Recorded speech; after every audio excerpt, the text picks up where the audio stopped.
कड़ी मेहनत रंग लाई और रुद्रसेन के स्पिरिट एरे कौशल ने एक और सफलता हासिल की, जो सफलतापूर्वक येलो रैंक, एडवांस्ड रैंक और elementary rank spirit array master के स्तर तक आगे बढ़ गया। जहां तक रुद्रसेन के कीमिया कौशल का सवाल है, उन्होंने बहुत तेजी से सुधार किया। येलो रैंक, एडवांस्ड रैंक और एलिमेंट्री एल्केमिस्ट के स्तर तक पहुंच गए। इसका फायर किलिन से बहुत कुछ लेना देना था। रुद्रसेन ने स्वयं स्पिरिट एरे कौशल का अध्ययन किया, इसलिए उनकी प्रगति स्वाभाविक रूप से बहुत धीमी थी। हालांकि फायर किलिन के मार्गदर्शन से उनके कीमिया कौशल में छलांग और सीमा से सुधार हुआ। एज्योर ड्रैगन इंस्टीट्यूट शोर और उत्साह से भरा हुआ था, क्योंकि 3 महीने के समय में ये माउंटेन रिवर लिस्ट रैंकिंग प्रतियोगिता होगी, जो हर 3 साल में एक बार आयोजित की जाती थी। हर बार जब माउंटेन रिवर लिस्ट रैंकिंग प्रतियोगिता आयोजित की जाती थी, तो ये सभी का ध्यान आकर्षित करती थी। ये साल विशेष रूप से ऐसा था। रुद्रसेन का उदय और रुद्रसेन और ब्लड ड्रैगन गैंग के बीच संघर्ष निश्चित रूप से वर्ष का सबसे बड़ा आकर्षण होगा। ये भी कहा गया था कि ब्लड ड्रैगन गैंग के अध्यक्ष blood dragon azure dragon institute में लौट आए थे और एकांत में थे। ब्लड ड्रैगन गैंग ने एक निर्दयी बयान जारी किया कि वे माउंटेन रिवर लिस्ट रैंकिंग प्रतियोगिता के दौरान रुद्रसेन को सबक सिखाएंगे। पलक झपकते ही 1 महीने से अधिक समय बीत चुका था। इस दिन झांग पिंगफान रुद्रसेन के कमरे में ये रिपोर्ट करने के लिए आए कि कोई रुद्रसेन को ढूंढ रहा है। रुद्रसेन ने अभी अभी फायर किलिन के साथ शोधन समाप्त किया था। साफ सफाई करने और अपने कमरे से बाहर निकलने के बाद उसने पूछा, जायद, ये कौन है? जायद पठान ने रुद्रसेन को ईर्ष्या ईर्ष्या और घृणा से देखते हुए कहा, दूसरे पक्ष ने आपको ये कहने की अनुमति नहीं दी, जाओ और खुद देखो। रुद्रसेन ने सिर हिलाया। इतना गुप्त होने से उसे थोड़ा संदेह हुआ। वो कौन था जो उसे ढूंढ रहा था? जब रुद्रसेन बाहर पहुंचे तो उन्होंने एक लंबी और दुबली पतली महिला को देखा। उसका चेहरा नाजुक और सुंदर था। वो इतनी खूबसूरत थी कि उसका दम घुट रहा था। ड्रैगन गेट के भीतर कई लोग इधर उधर बिखरे हुए थे। वे सभी अद्वितीय सुंदरता को देख रहे थे, जो उनके सामने एक पके आड़ू की तरह आश्चर्य से थी। नील नागेश, जो कुछ इच्छाओं का आदमी था, मदद करने से नहीं बच सका और उस पर कुछ और नजरें डाली। संप्रदाय नेता। जब ड्रैगन संप्रदाय के लोगों ने रुद्रसेन को देखा तो वे एक स्वर में झुक गए। जब शनाया देवयानी ने मुड़कर उस व्यक्ति को देखा जिसके बारे में वो दिन रात सोच रही थी, तो उनका दिल थोड़ा कांप उठा। शनाया। ऐसी सुंदर महिला को देखकर रुद्रसेन को सुखद आश्चर्य हुआ। उन्होंने शनाया देवयानी को भी बहुत याद किया। हालांकि शनाया देवयानी हमेशा मर्सनरी शहर में मर्सनरी संघ की अध्यक्ष थीं। अपने परिवार के आदेश के बिना वो बिना अनुमति के नहीं जा सकती थीं। अब प्रशिक्षण आखिरकार समाप्त हो गया था और वो इंपीरियल कैपिटल लौट आई थीं। रुद्रसेन ने कुछ तेज कदम आगे बढ़ाए और शनाया के चौंकने वाले चिल्लाने के बीच उसने उसे अपनी आलंग में खींच लिया और उसके गर्म आकर्षक शरीर को गले लगा लिया। शनाया देवयानी शर्मा गई और रुद्रसेन को गले लगा लिया। अपने सुंदर चेहरे को रुद्रसेन की बाह में दबा लिया। क्या? ड्रैगन संप्रदाय के कई शिष्यों को दीवार के साथ अपना सिर पीटने की इच्छा हुई। मूल रूप से उन्होंने सोचा था कि ये लुभावनी सुंदर महिला संप्रदाय नेता की रिश्तेदार थी। इस तरह वे संप्रदाय नेता से कह सकते थे कि वो उसे उनसे मिलवा दे। लेकिन जब उन्होंने रुद्रसेन और शनाया देवयानी को एक दूसरे को गले लगाते देखा तो उन्हें महसूस हुआ कि उनका दिल टूटने वाला है। ये अद्वितीय सुंदरता संप्रदाय नेता की महिला थी। ये सच था। शायद संप्रदाय नेता जैसे बुद्धिमान और शक्तिशाली व्यक्ति ही ऐसी सुंदर महिला के योग्य थे। हर कोई देख रहा है। शनाया देवयानी शर्मा गईं और धीरे से बुदबुदाईं। हालांकि उनके पुनर्मिलन के बाद वो रुद्रसेन की बाहों को छोड़ने के लिए अनिच्छुक थीं। तुम किस बात से भयभीत हो? रुद्रसेन ने शनाया के बालों के बीच एक गहरी सांस ली। वो उसके बालों की सुगंध सूंघ सकता था। शनाया ने एक आश्चर्य से रोया और रुद्रसेन ने अपनी बाहों को उसकी कमर के चारों ओर लपेट लिया और उसे जमीन से उठा लिया। संप्रदाय नेता, ये दिन का उजाला है। आप भाभी के साथ क्या कर रहे हैं? निर्नाम ने मजाक उड़ाया। इससे तुरंत लोगों का एक समूह हंसने लगा। शनाया का चेहरा इतना लाल था कि खून बह सकता था और उसने अपना सिर और भी गहरा दबा लिया। रुद्रसेन ने कहा, तुम सब भाग जाओ। पिछवाड़े में किसी को भी प्रवेश करने की अनुमति नहीं है। अन्यथा संप्रदाय के स्काउट्स, खासकर तुम्हें, यदि तुम संप्रदाय के नियमों का उल्लंघन करने की हिम्मत करते हो तो 3 दिन के लिए लटकाया जाएगा और पीटा जाएगा। रुद्रसेन के शब्दों ने निर्नाम के चेहरे को पीला कर दिया। रुद्रसेन शनाया को अपनी गोद में बिठाकर वापस अपने कमरे में ले गए। उनकी आंखें मिली और उनके दिलों में सारी लालसा एक पागल चुंबन में बदल गई। रुद्रसेन के हाथ ऊपर नीचे हो रहे थे और शनाया के कपड़े टुकड़े टुकड़े करके हटा दिए गए थे। अज्ञात समय के बाद हवा और बारिश आखिरकार रुक गई। शनाया रुद्रसेन की बाहों में लेटी हुई थी, अपने येलो जैसे हाथ को रुद्रसेन की छाती पर गोले बनाते हुए, जो बिल्ली की तरह आलसी थी। क्या तुम आज वापस आए हो? रुद्रसेन ने पूछा। जैसे ही मैं वापस आया, मैं तुम्हें खोजने आया था, शनाया ने धीरे से जवाब दिया। आमतौर पर रुद्रसेन और शानगुआन फी ए पत्र लिखते थे और रुद्रसेन उन्हें एज्योर ड्रैगन इंस्टीट्यूट में होने वाली घटनाओं के बारे में बताते थे। रुद्रसेन ने शनाया को अपनी बाहों में खींच लिया। तुम जा रही हो? शनाया ने सिर हिलाया। फिलहाल के लिए नहीं, ये बहुत अच्छा है, फिर हम एक दूसरे से अधिक समय मिल सकते हैं। रुद्रसेन का दाहिना हाथ धीरे धीरे उसकी चिकनी पीठ से नीचे सरक गया, जिससे शनाया का चेहरा फिर से लाल हो गया। एक बार और। रुद्रसेन दुष्टता से मुस्कुराया। इंपीरियल कैपिटल शोर और उत्साह से भरा हुआ था। रुद्रसेन और शनाया मुख्य सड़क पर चल रहे थे। कई दौर की तीव्र थकान के बाद रुद्रसेन को अपने शरीर को पुनः भरने की आवश्यकता थी। ये इंपीरियल कैपिटल का सबसे प्रसिद्ध रेस्टोरेंट है, शनाया ने कहा। रुद्रसेन ने सिर हिलाया और शनाया के साथ रेस्टोरेंट में चले गए। वे तीसरी मंजिल पर एक खिड़की के पास बैठे थे, दूर से सुंदर दृश्यों के साथ साथ बाजार की चहल पहल को भी देख रहे थे। मेरा परिवार देवयानी परिवार है। मेरा एक बड़ा भाई है और एक छोटा भाई है। उन सभी के पिता एक ही हैं, लेकिन माँ अलग अलग है। मैं अपने पिता की बेटी हूँ जब वो एक नौकरानी लड़की के साथ नशे में थे। मेरी माँ का दर्जा बहुत कम है, इसलिए इन सभी वर्षों में मैं कड़ी मेहनत कर रही हूँ, अपने आप को साबित करने की कोशिश कर रही हूँ। मुझे आशा है कि मेरी माँ एक अच्छा जीवन जी सकती है, कि वो दूसरों द्वारा तंग नहीं की जाएगी और परिवार में उसका उच्च स्तर हो सकता है। शनाया ने खुद से बुदबुदाया। ये पहली बार था जब रुद्रसेन ने शनाया को उसकी पृष्ठभूमि के बारे में बात करते हुए सुना। उसने कभी नहीं सोचा था कि उसकी ऐसी पृष्ठभूमि होगी। रुद्रसेन ने उसका हाथ पकड़ लिया। उसका दिल दर्द कर रहा था और उसने कहा, मेरे यहाँ होने पर सब कुछ बेहतर हो जाएगा। शनाया ने एक खुशी मुस्कुराहट प्रकट की, जोर से सिर हिलाया। वो रुद्रसेन की बातों पर विश्वास करती थी। उसी समय 10 से अधिक लोग तीसरी मंजिल पर आ गए। अचानक किसी ने रुद्रसेन और शनाया को खिड़की के पास बैठे देखा। बलजीत चंद्रवंशी, ये वास्तव में वही था। उसकी आंखें नफरत से भर गईं। बलजीत चंद्रवंशी के बगल में युवा मास्टरों में से एक ने बलजीत चंद्रवंशी की दिशा में देखा, लेकिन उसने शनाया देवयानी को देखने से पहले केवल रुद्रसेन की ओर देखा। जब उसने शानगुआन फी ए को देखा तो युवा मास्टर की आंखें चौड़ी हो गईं। ये युवा मास्टर कोई और नहीं बल्कि लॉर्ड डैनी के तीसरे युवा मास्टर शिव कुमार थे, जिनसे शनाया देवयानी ब्लैक स्ट्रीट में मिली थी। जब उसने शनाया देवयानी को देखा तो वो उनसे नजरें नहीं हटा सका। उसने मन ही मन सोचा, वास्तव में शाही राजधानी में ऐसी सुंदरता है, वो उन लोमड़ी लड़कियों से भी बेहतर है जिन्हें मैंने कुछ दिन पहले ब्लैक स्ट्रीट में खरीदा था। नहीं, इस महिला की तुलना में वे लोमड़ी लड़कियां सिर्फ सामान्य महिलाएं हैं। शिव कुमार ने बलजीत चंद्रवंशी की ओर देखा और कहा, बलजीत, क्या तुम इन दोनों को जानते हो? बलजीत की बहन लॉर्ड डैनी की थी, इसलिए लॉर्ड के तीसरे बेटे शिव कुमार के साथ बलजीत चंद्रवंशी के अच्छे संबंध थे। इसके अलावा शिव कुमार भी एक विशिष्ट सेकंड जनरेशन युवा मास्टर थे। क्योंकि वे और बलजीत चंद्रवंशी एक ही पंख के पक्षी थे, इसलिए स्वाभाविक रूप से वे अच्छे से मिलते थे। युवा मास्टर, वो रुद्रसेन है। बलजीत चंद्रवंशी की आंखों में आग उगल रही थी। छोटे बच्चे, तुमने शाही राजधानी में लॉर्ड डेनी के पैलेस से किसी को छूने की हिम्मत की? क्या तुम जीने से थक चुके हो? चलो चलते हैं और उस छोटे बच्चे से मिलते हैं, शिव कुमार ने ठंडे स्वर में कहा, लेकिन उसकी निगाहें शनाया पर टिकी हुई थी। जाहिर है कि उसका एक गुप्त मकसद था। लोगों का एक समूह रुद्रसेन और शनाया की ओर चला। छोटे बच्चे, तुमने मुझसे यहां मिलने की उम्मीद नहीं की थी ना? बलजीत चंद्रवंशी ने रुद्रसेन पर उपहास किया। बलजीत चंद्रवंशी, ये तुम हो? रुद्रसेन ने अपनी भौहें उठाईं और कहा, मैंने तुम्हें जीवित रहने दिया, अब क्या तुम मरना चाहते हो? बलजीत चंद्रवंशी ने उपहास किया।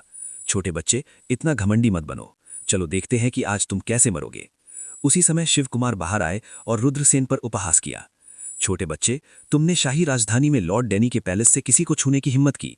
क्या तुम जीने से थक चुके हो? देखना, ये युवा मास्टर शिव कुमार है। वो छोटा बच्चा कौन है? उन्होंने वास्तव में शिव कुमार को नाराज कर दिया। ये परेशानी भरा होने वाला है। शिव कुमार एक प्रतिशोधी व्यक्ति है। कई लोगों ने देखा और उनकी ओर इशारा किया। रुद्रसेन ने अपनी भौएं ऊपर उठाईं। उसने शिव कुमार को पहले भी देखा था और उसे ब्लैक स्ट्रीट में उसे देखना याद आया। उसने उपहास किया और कहा, तुम क्या चाहते हो? मैं हमेशा एक दयालु व्यक्ति रहा हूं। मुझे चीजों की तह में जाना पसंद नहीं है। यदि तुम जीना चाहते हो तो उस महिला को मुझे दे दो। मैं आज तुम्हारी जान बख्श दूंगा। शिव कुमार शनाया को देखकर कामुक मुस्कुराया। उन्होंने कहा कि अफवाह है कि शिव कुमार बेहद लंपट है। वो 20 साल का भी नहीं है, लेकिन उसकी पहले से ही कई पत्नियां हैं। उस छोटे बव्वा की औरत बहुत खूबसूरत है। मुझे डर है कि वो शिव कुमार द्वारा किए गए अपमान के भाग्य से बच नहीं पाएंगे। कई लोग रुद्रसेन को अपनी आंखों में दया से देख रहे थे। शिव कुमार की बात सुनकर रुद्रसेन के चेहरे पर अंधेरा छा गया। परिवार, मित्र, महिलाएं, ये रुद्रसेन की वर्जना थी। एक अजगर का एक उल्टा पैमाना होता था और जो लोग उसे छूते थे वे मर जाते थे। ये शिवकुमार सिर्फ मौत के घाट उतर रहा था। रुद्रसेन की ठंडी आवाज ऐसी लग रही थी जैसे वो नर्क से आई हो। घुटने टेको और अपने आप को 1000 थप्पड़ मारो, अन्यथा मैं तुम्हें इच्छा करूंगा कि तुम आज मर गए होते। बूम! रुद्रसेन के शब्दों ने पूरे रेस्टोरेंट को खामोश कर दिया। सभी ने रुद्रसेन को अविश्वास से देखा। क्या ये छोटा बच्चा पागल था? शिवकुमार के प्रति इतनी ढीठ होने की हिम्मत कैसे हुई? क्या वो जीने से थक गया था? भगवान डिनाय, उसकी शक्ति ने शाही दरबार को पलट दिया। भगवान डिनाय के बेटे को नाराज करने की हिम्मत किसने की? क्या ये मौत को प्यार करना नहीं था?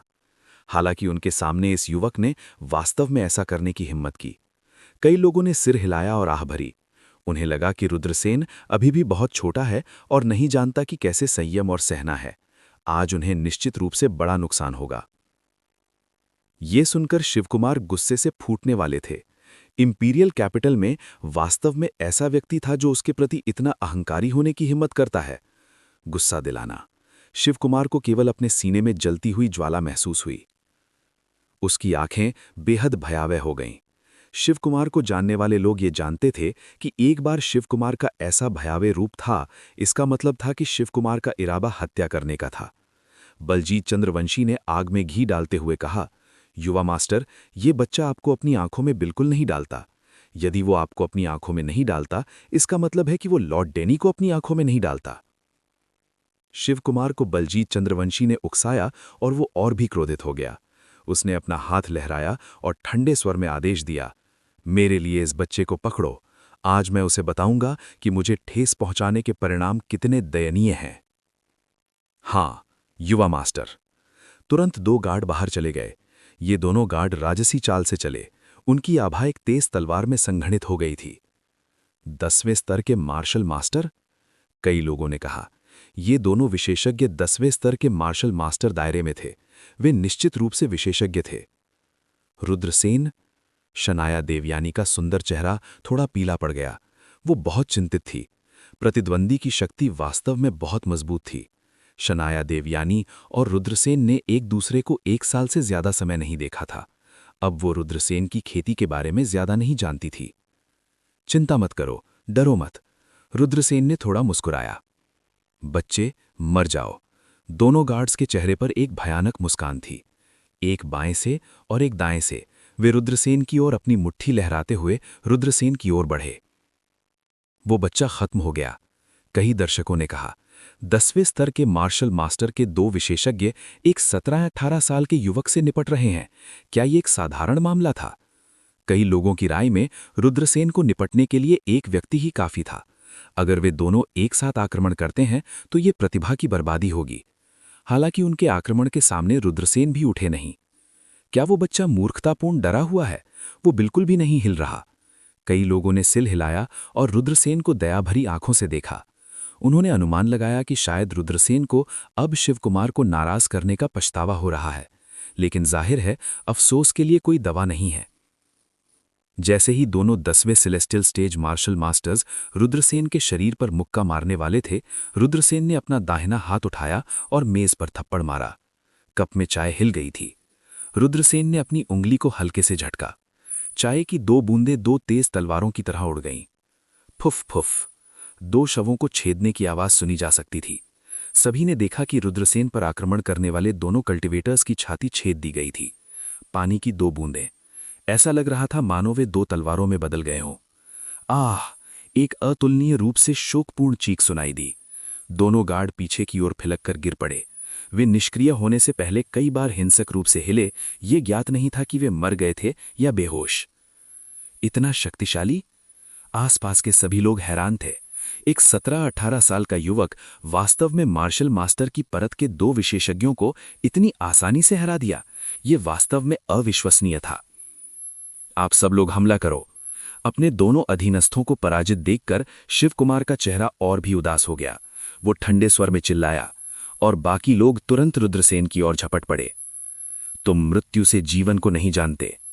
खड़े होते ही रुद्रसेन के हाव भाव उदासीन थे। बूम! उसके बाद रुद्रसेन के शरीर से एक अत्यंत भयानक आभा निकली। वो आभा रुद्रसेन को केंद्र मानकर चारों दिशाओं में फैल गई। स्वर्ग, इतना भयानक? शो देखने वाले कल्टिवेटर्स ने रुद्रसेन के शरीर से निकलती हुई आभा को महसूस किया और उनके चेहरे पीले पड़ गए। वो आभा उन पर लक्षित नहीं थी, हालांकि ये अभी भी उनके लिए असहनीय थी। वो कितना शक्तिशाली है, वो इतनी भयानक आभा कैसे उत्सर्जित कर सकता है? कई लोगों ने रुद्रसेन को सदमे में देखा। रुद्रसेन कदम मिलाकर शिवकुमार की ओर चल पड़े। जब शिवकुमार के रक्षक रुद्रसेन के शरीर से निकलने वाली शक्तिशाली आभा से घिर गए तो वे सभी कांप उठे। वे ये जानकर चौंक गए कि वे एक और कदम आगे नहीं बढ़ा सके। रुद्रसेन का सामना करते हुए जो कदम दर कदम उनकी ओर बढ़ रहे थे, ऐसा लग रहा था जैसे वे एक राक्षस देवता का सामना कर रहे हों। उस भावना ने उनकी आत्मा को कांप दिया। जब रुद्रसेन करीब आए तो ये लोग अब रुद्रसेन के शरीर से निकलने वाली शक्तिशाली आभा का सामना नहीं कर सके। थंप थंप थंप, एक एक करके गाढ़ों को दबा दिया गया और जमीन पर घुटने टेकने के लिए मजबूर किया गया। सुप्रशिक्षित, सुप्रशिक्षित। उसके बाद भीड़ ने हड्डियों के टूटने की आवाज सुनी जो लगातार उठती और गिरती है। रुद्रसेन की आभा से घिरे शिवकुमार के रक्षकों की हड्डियां रुद्रसेन के शरीर से संघनित आभा से कुचल दी थीं। वो था बल। इसे मोमेंटम के नाम से भी जाना जाता था। शीर्ष विशेषज्ञों को एक कदम उठाने की भी आवश्यकता नहीं थी, बस अपने बल को संघनित करके वे अनगिनत लोगों को मार सकते थे। अब रुद्रसेन ने अपने बल को संघनित कर लिया था। ये कुछ ऐसा नहीं था जिसके खिलाफ ये लोग, जो मार्शल जनरल के दायरे में भी नहीं पहुंचे थे, संघर्ष कर सकते थे। एक एक करके पहरेदार जमीन पर गिर पड़े। ये अज्ञात था कि रुद्रसेन के बल द्वारा उनकी कितनी हड्डियां कुचल दी गई थीं। बहुत बर्बर, ये बस बहुत क्रूर था। वो युवक कौन है? वो बहुत भयानक है। दर्शक सदमे में चिल्लाने लगे। बैंग! रुद्रसेन ने एक और कदम आगे बढ़ाया। बलजीत चंद्रवंशी ऐसे उड़ते हुए भेजा गया जैसे वो बिजली की चपेट में आ गया हो। सुप्रशिक्षित, सुप्रशिक्षित। हवा के बीच में वो रुद्रसेन के शरीर से संघनित बल का सामना करने में असमर्थ था। उसके शरीर की हड्डियां एक के बाद एक टूट गईं। बलजीत चंद्रवंशी ने एक अतुलनीय रूप से करुण चीख निकाली। उसने अपने चेहरे पर डर के साथ रुद्रसेन की ओर देखा। वो वास्तव में डर गया था। रुद्रसेन की बर्फ की ठंडी आंखों ने उन्हें सिर से पैर तक कंपा दिया। बलजीत चंद्रवंशी को बेहद पछतावा हुआ। उसने इस हत्या वाले देवता को क्यों उकसाया? आप क्या कर रहे हैं? मैं लॉर्ड डैनी का पुत्र हूं। मैं शाही परिवार का सदस्य हूं। अगर तुमने मुझे छूने की हिम्मत की तो मैं तुम्हारे पूरे परिवार को मार डालूंगा। शिवकुमार इतने डर गए कि वे पीछे हटते रहे। हालांकि जब उन्होंने अपनी पहचान के बारे में सोचा तो वे शांत हो गए और जोर से धमकी दी। घुटने टेको! रुद्रसेन ने ठंडे स्वर में चिल्लाया। वाह! शिवकुमार ने एक और खून थूक दिया, जैसे कि उनके सीने में एक विशाल हथौड़े से मारा गया हो। फिर एक प्लॉप के साथ वे रुद्रसेन के सामने घुटनों पर बैठ गए। आह! तुमने मुझे इस तरह अपमानित करने की हिम्मत कैसे की? तुम मौत को दावत दे रहे हो, तुम मौत को दावत दे रहे हो। शिवकुमार गुस्से से दहाड़ने लगे। वे लॉर्ड डैनी के तीसरे पुत्र और शाही परिवार के सदस्य थे। किसी की उन्हें घुटने टेकने की हिम्मत कैसे हुई? तुम्हारी इतनी घमंडी होने की हिम्मत कैसे हुई? रुद्रसेन ने उपहास किया। उसने अपना हाथ उठाया और उसे थप्पड़ मारने वाला था। बैत मारो! सभी की निगाहें सीढ़ियों की दिशा में घूम गईं। ये सफेद रंग का एक सुंदर युवक था, लगभग 27-28 वर्ष का। ये एक विशेषज्ञ था। समय समय पर उसकी आंखों में तेज चमक दिखाई देती थी। तुम कौन हो? रुद्रसेन ने युवक की ओर देखा। उसकी भौहें थोड़ी ऊपर उठ गईं। ये व्यक्ति कौन है? ऐसा लगता है कि वे इस मामले में हस्तक्षेप करने जा रहे हैं। कई लोग युवक की ओर इशारा करते हुए चर्चा कर रहे थे। चीजें और भी दिलचस्प होती जा रही थीं। बहुत से लोग अतुलनीय रूप से उत्साहित थे। पुष्पेंदर! युवक ने गर्व से कहा। पुष्पेंदर? वो पुष्प है, ट्रू मार्शल कंट्री के शाही रक्षकों के 5 महान विशेषज्ञों में से एक। भीड़ से हाँपने की आवाज सुनी जा सकती थी। तथाकथित शाही रक्षक वे सैनिक थे जो ट्रू मार्शल कंट्री के शाही महल की रक्षा करते थे। देश के शासक की रक्षा करने के लिए इन शाही रक्षकों की खेती स्वाभाविक रूप से अधिक थी। पुष्पिंदर के लिए शाही रक्षकों के 5 महान विशेषज्ञों में से एक होने के कारण स्वाभाविक रूप से उसकी शक्ति भी असाधारण रूप से अत्याचारी थी। इसके बारे में कभी नहीं सुना। रुद्रसेन ने कंधे उचकाए। रुद्रसेन की बातें सुनकर पुष्पेंदर की आत्मसंतुष्ट अभिव्यक्ति उदास हो गई। उन्होंने सोचा कि रुद्रसेन जानबूझकर ऐसा इसलिए कह रहे हैं ताकि उनका चेहरा खो जाए। दरअसल रुद्रसेन ने इस पुष्पेंदर के बारे में कभी नहीं सुना था। आमतौर पर रुद्रसेन खेती करता होगा यहाँ तक कि वो खेती नहीं कर रहा होगा तो वो अपना समय रसायन विज्ञान और संरचनाओं का अध्ययन करने में बिताता। यदि वो अज्यूर ड्रैगन इंस्टीट्यूट में नहीं होता तो वो साहस करता, जैसे कि दूसरे मार्शल ताबीज़ की खोज के लिए फ्लेमिंग ड्रैगन रिज पर जाना। उसके पास यादृच्छिक चीज़ों के बारे में जानने का समय कैसे हो सकता था? पुष्पेंद्र ने अपनी आंखें सिकोड़ लीं और कहा, क्या आप जानते हैं कि आपके सामने घुटने टेकने वाला व्यक्ति कौन है? पुष्पेंद्र की आवाज़ लंबी और गंभीर थी, जो उनकी शक्तिशाली साधना का एक स्पष्ट संकेत था। उनकी सांस उनके डेंटियन में दबी हुई थी, इस प्रकार वे इस तरह बोलने में सक्षम थे। ऐसा करने के लिए उच्च साधना की आवश्यकता थी। रुद्रसेन ने अनुमान लगाया कि ये पुष्पेंद्र निश्चित रूप से एक मार्शल जनरल विशेषज्ञ है। रुद्रसेन ने उदासीनता से कहा, मुझे परवाह नहीं कि वो कौन है। चूंकि उसने मुझे उकसाने की हिम्मत की, इसलिए उसे भारी कीमत चुकाने के लिए तैयार रहना चाहिए। रुद्रसेन के शब्द अतुलनीय रूप से दबंग थे। कई लोग हैरान थे, गुप्त रूप से रुद्रसेन की पहचान का अनुमान लगा रहे थे। पुष्पेंद्र ने उदास भाव से कहा, यह व्यक्ति सर्वोच्च रहस्यराज का तीसरा पुत्र है, जो शाही परिवार का रिश्तेदार है। रुद्रसेन के होंठ सिकुड़ गए। स्वाभाविक रूप से वो शिवकुमार की पहचान के बारे में जानता था। अभी शिवकुमार ने भी अपना परिचय दिया था, लेकिन उसने परवाह नहीं की। नीला ड्रैगन, ट्रू मार्शल कंट्री कम परवाह नहीं कर सकता। शिवकुमार को शाही परिवार के शाही रक्षकों, शाही परिवार के रक्षकों, शाही परिवार की प्रतिभाओं से आना होता है। भविष्य में अज्यूर ड्रैगन इंस्टीट्यूट की प्रतिभाएं अज्यूर ड्रैगन इंस्टीट्यूट को छोड़ देंगी और एक प्राचीन शक्ति में शामिल हो जाएंगी, एक अद्वितीय विशेषज्ञ बन जाएंगे। भविष्य में जब ट्रू मार्शल कंट्री को एक ऐसी समस्या का सामना करना पड़ा जिसे वे हल नहीं कर सकते, तो शाही परिवार इस तथ्य पर निर्भर कर सकता था कि वे एक ही देश से थे और दूसरे पक्ष से मदद की गुहार लगा सकते थे या उनकी सुरक्षा मांग सकते थे। जहां तक शाही परिवार के एक सदस्य की बात है जो केवल अपराध करना ही जानता है, वे साम्राज्य में क्या ला सकते हैं? यदि आपकी बात हो गई है तो किनारे पर चले जाएं और इस युवा मास्टर के व्यवसाय में खलल न डालें। पफ्ट। कई लोग हंसने लगे। जाहिर है उस युवक को शिवकुमार की पहचान की परवाह नहीं थी। यहां तक कि उन्होंने पुष्पेंद्र का भी उपहास किया। बव्वा, क्या तुम केवल एक जब्त पीने के लिए मजबूर होने के लिए टोस्ट से इनकार कर रहे हो? पुष्पेंद्र को अपमानित किया गया और उसका चेहरा बेहद उदास हो गया। रुद्रसेन ने पुष्पेंद्र की ओर ठंडे भाव से देखा और कहा, आपको क्या लगता है कि आप कौन हैं? स्क्रैम, या मैं तुम्हारा भी ख्याल रखूंगा। पूरा रेस्टोरेंट तुरंत खामोश हो गया। किसी को उम्मीद नहीं थी कि रुद्रसेन पुष्पेंद्र को इस तरह से फटकारेंगे। उसने पुष्पेंद्र को अपनी आंखों में बिल्कुल भी नहीं डाला।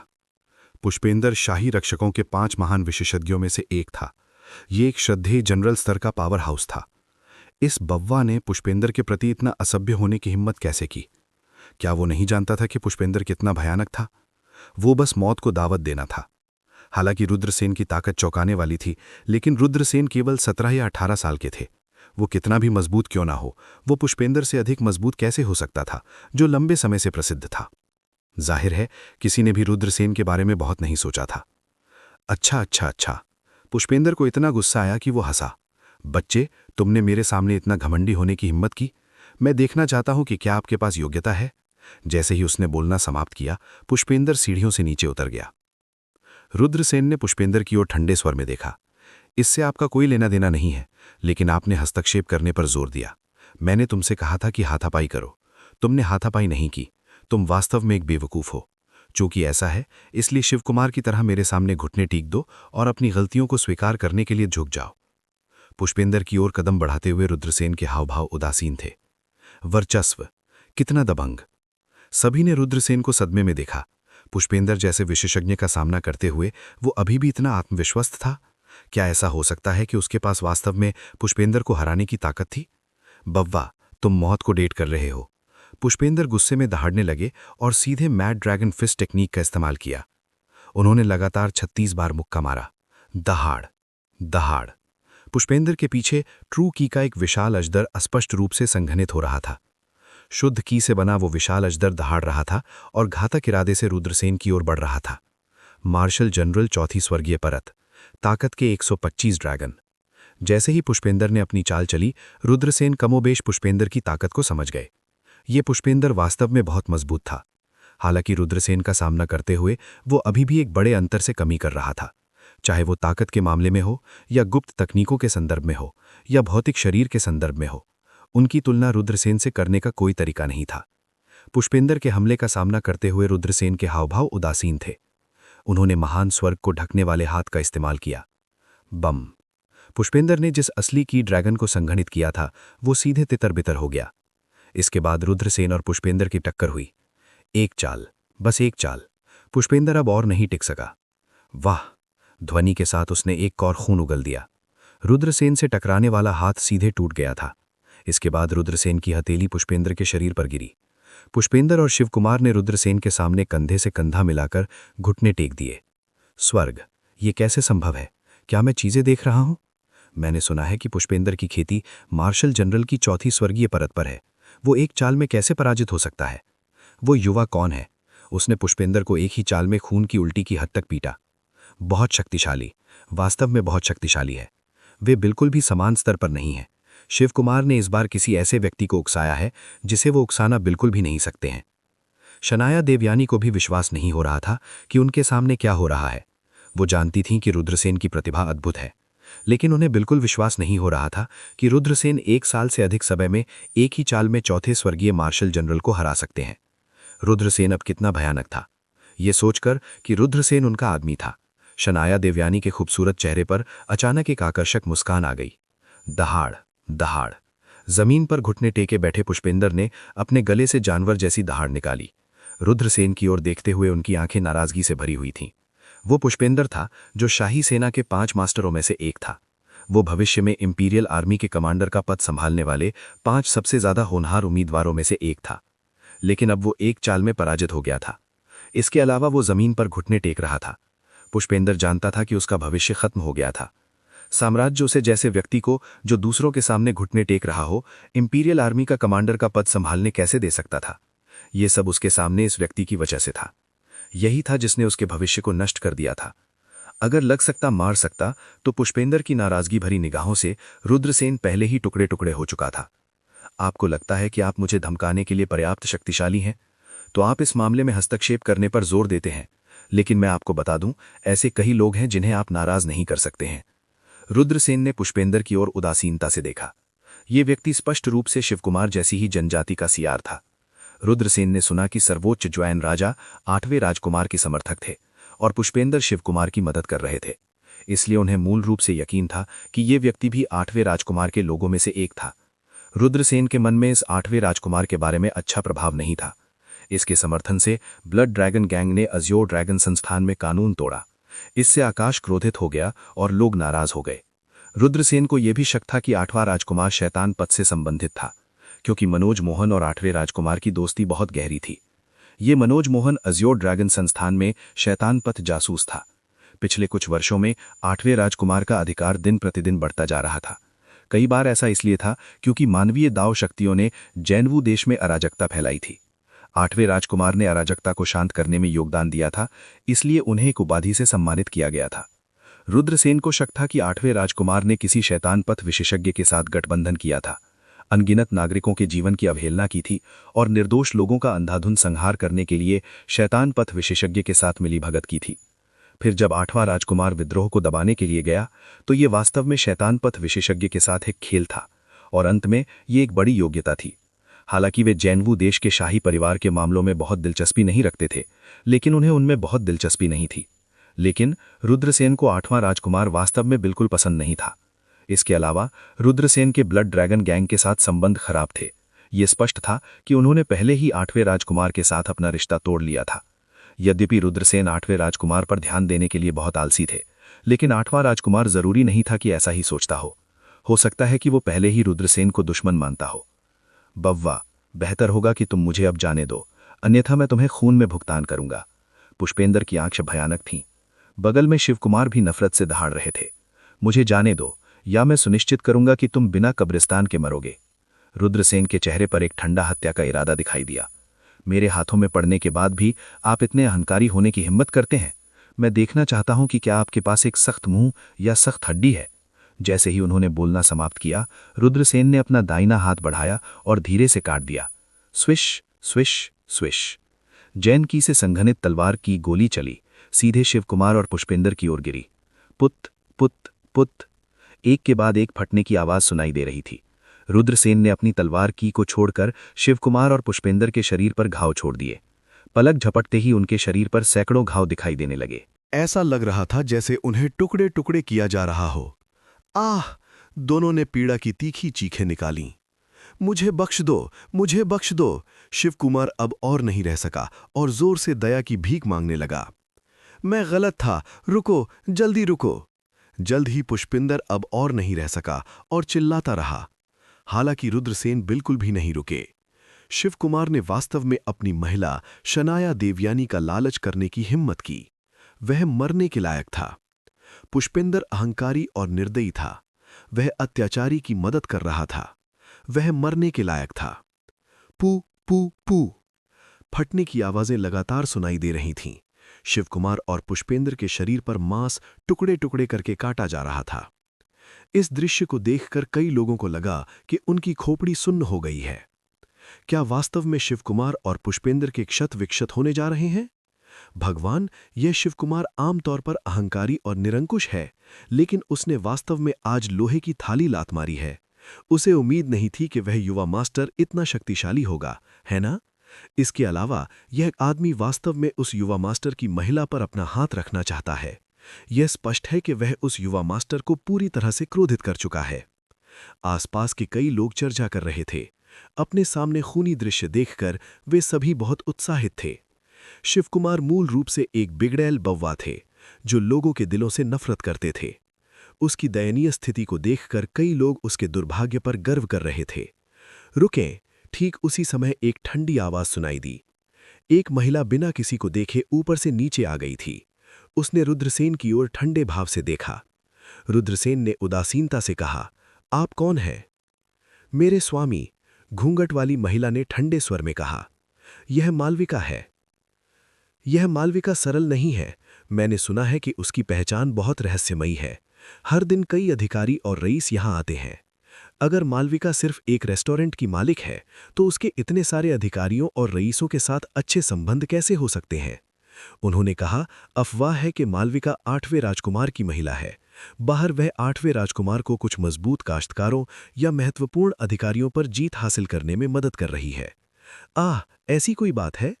आसपास के वातावरण में चर्चाएं सुनी जा सकती थीं। क्या बात है? रुद्रसेन ने उदासीनता से पूछा। मालविका के हाव भाव तुरंत भद्दे हो गए। वह परेशानी पैदा कर रहा था, फिर भी उसने उससे पूछने की हिम्मत की, मालिक से, कि क्या कुछ गड़बड़ है। मालविका ने अपने दिल में गुस्से की लपटों को शांत किया और कहा, क्या आप मुझे कुछ चेहरा दे सकते हैं और इस मामले को जाने दे सकते हैं? हे, मैं तुम्हें चेहरा क्यों दूं? आपको क्या लगता है कि आप कौन हैं? रुद्रसेन ने उपहास किया। तुमने क्या कहा? मालविका की आंखें ठंडी चमक उठीं। रुद्रसेन ने लियू मेंग यान को तिरस्कारपूर्वक देखा और कहा, जब लॉन्ग यू जियो ने अपने कई लोगों के साथ मुझ पर हमला किया, तब तुम कहाँ थे? तुम कहाँ थे जब पुष्पेंद्र ने मुझ पर सिर्फ इसलिए हमला किया क्योंकि उसकी खेती अधिक थी? क्या तुम मुझे यह बताने की कोशिश कर रहे हो कि तुम्हें इस मामले के बारे में नहीं पता था? अब जब ये दोनों लोग मेरे हाथों में पड़ गए हैं, तो तुम यहां आकर मुझे रुकने के लिए कहते हो। क्या तुम चाहते हो कि मैं तुम्हें चेहरा दूं? मैं तुम्हें चेहरा क्यों दूं? मालविका ने ठंडे स्वर में कहा, यहां अंतिम निर्णय मेरा है। चूंकि आप एहसान की सराहना करना नहीं जानते, इसलिए आज आपके लिए यहां से निकलना बहुत मुश्किल होगा। क्या ऐसा है? रुद्रसेन ने उपहास किया। 12 ईगल गार्ड, मालविका ने ठंडे स्वर में चिल्लाया। सरसराहट। काले कपड़े पहने 12 आदमी चुपचाप दूसरी मंजिल पर प्रकट हुए। उनके चेहरे ढके हुए थे और उनके हाथों में छोटे ब्लेड थे। उनकी आंखें ठंडी थीं और उनमें कोई भावना नहीं थी। वे हत्या मशीनों की तरह लग रहे थे। Death warriors. कई लोग घबराकर चिल्लाने लगे। मृत्यु योद्धा। मृत्यु योद्धा एक प्रकार के काश्तकार थे जो बिल्कुल वफादार और शक्तिशाली थे, जिन्हें कुछ ताकतों द्वारा विकसित किया गया था। वे अपने मालिक के लिए कुछ भी करेंगे, भले ही इसके लिए मृत्यु ही क्यों न हो। 12 मृत्यु योद्धाओं ने ठंडी आभा छोड़ी और रुद्रसेन पर लॉक लगा दिया। जोगिंदर कालरा रुद्रसेन को बर्फ की तरह ठंडे भाव से देख रहे थे, जो तिरस्कार से भरा हुआ था। ये 12 मृत्यु योद्धा, ये 8वें राजकुमार के कमांड के नीचे के शीर्ष विशेषज्ञ थे, 12 मार्शल जनरल स्तर के पावर हाउस। 8वें राजकुमार ने उन्हें जोगिंदर कालरा की रक्षा के लिए भेजा था, क्योंकि यह वह जगह थी जहां 8वां राजकुमार महल के बाहर विभिन्न विशेषज्ञों और महत्वपूर्ण अधिकारियों से गुप्त रूप से मिलता था। इसके अलावा यह स्थान राजधानी में प्रसिद्ध था। हर दिन यहाँ खाने आने वाले सभी लोग उच्च अधिकारी और रईस थे। जहां तक जोगिंदर कालरा की बात है, वह महिला थी जिसने 8वें राजकुमार को इन लोगों पर जीत हासिल करने में मदद की थी। वे दोनों 8वें राजकुमार के लिए बहुत महत्वपूर्ण थे। इसलिए 8वें राजकुमार ने अपने व्यक्तिगत 12 मृत्यु योद्धाओं को यहां भेज दिया था। अब रुद्रसेन को रोकने के लिए जोगिंदर कालरा ने 12 मृत्यु योद्धाओं का उपयोग किया था। नहीं, हम उसे जाने नहीं दे सकते। मैं चाहता हूं कि वह मर जाए, मैं चाहता हूं कि वह मर जाए। शिवकुमार आक्रोश से दहाड़ उठे।